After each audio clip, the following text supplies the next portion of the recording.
Welcome to the Slop Temple. We pray this video helps. In this video, I will explain how to calibrate your Garmin Rally pedals. First, ensure your Garmin head unit is properly paired with your Rally pedals. This connection is crucial for data transmission. Next, confirm that your pedals are securely installed on your bicycle, following the manufacturer's guidelines. Finally, make sure your bike is stationary and upright, ideally on a trainer or against a wall, to prevent any unintended movement during the calibration process. These initial steps are vital for a successful and accurate calibration. Once your setup is ready, navigate to the Sensor Details menu on your Garmin device.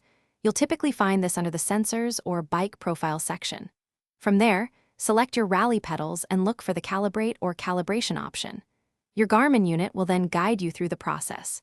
It's usually a quick procedure, taking only a few seconds. Simply follow the on-screen instructions, ensuring you do not apply any pressure to the pedals during this critical step. This ensures the most accurate power readings.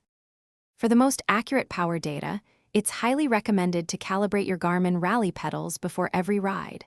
This accounts for any minor changes in temperature or pedal position.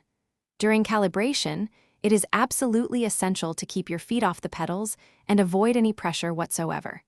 Even a small amount of force can skew the results.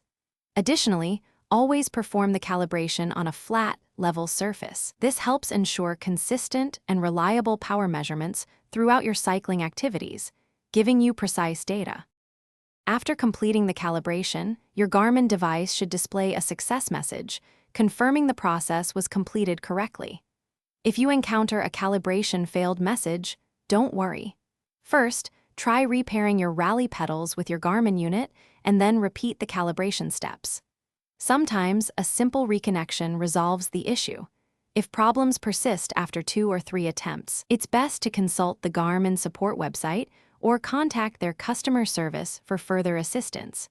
They can provide specialized troubleshooting guidance. Thanks for watching. Consider subscribing if we helped you.